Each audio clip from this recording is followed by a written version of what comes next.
GOP crowded field panic. GOP crowded field panic. The Republicans who most want to defeat former President Donald Trump for the Republican nomination have long complained about the size of the GOP field. Dividing the opposition to Trump among so many candidates is a recipe for disaster, they say. And by disaster, they mean allowing Trump to run away with the Republican nomination. So they want the Republican field to shrink fast. Events in the race have been enormously frustrating to this group. It is mid-October, and the only candidates who have dropped out are Xavier Suarez and Hurd, neither of whom ever even qualified for a debate. Everybody else is still in. They are, in order of support in the RealClearPolitics average of national polls: Trump, Governor Ron DeSantis, Florida, former U.S. Ambassador to the United Nations Nikki Haley, entrepreneur Vivek Ramaswamy, former Vice President Mike Pence, former New Jersey Governor Christie, Senator Tim Scott, RSC, Governor Doug Burgum, RND, and former Arkansas Governor Asa Hutchinson. The bottom five are all under 5% support. Burgum and Hutchinson have less than 1% support. Trump's lead in the RealClearPolitics national average, at the moment, is 44.9 percentage points. His support is significantly more than all his opponents combined.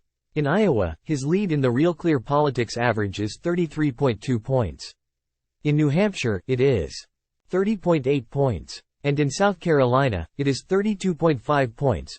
Subscribe today to the Washington Examiner magazine that will keep you up to date with what's going on in Washington. Subscribe now. Just $1 an issue. Trump's advantage is shaping his strategy. Why should he take part in Republican debates if he is so far ahead? Certainly skipping the first two hasn't hurt him. Why should he stand on the stage with all those candidates who are so far behind?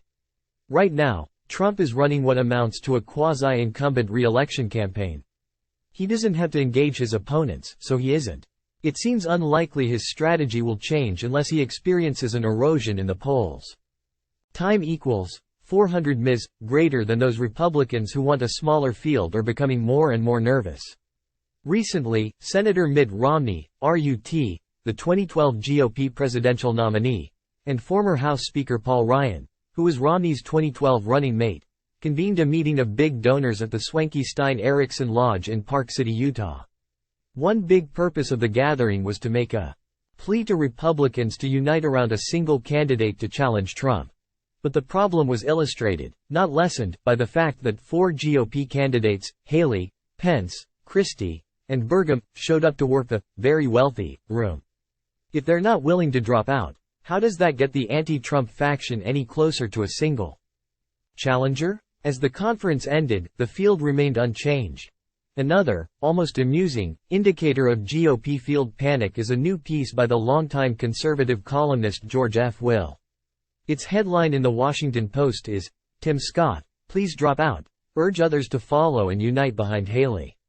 A Scott withdrawal and endorsement of fellow South Carolinian Haley would be statesmanlike, said Will, who then outlined its benefit.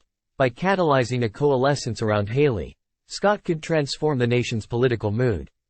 As long as the Republican race pits Donald Trump against a cluster of lagging pursuers, the nominating electorate cannot ponder a binary choice.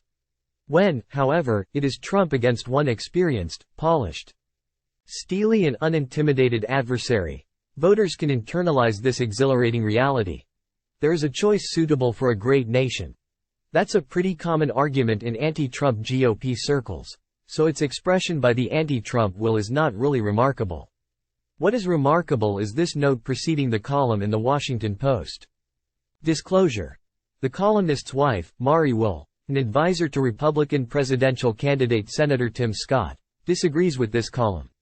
So it's hard to reach agreement, even within one household, on what should happen next. Trump's critics are hoping the field will somehow magically reduce itself. That's not going to happen. A lot of campaigning will have to take place before the day of a single Trump Republican opponent arrives, if it ever does. For a deeper dive into many of the topics covered in the Daily Memo, please listen to my podcast, The Byron York Show, available on Radio America and the Ricochet Audio Network and everywhere else podcasts can be found.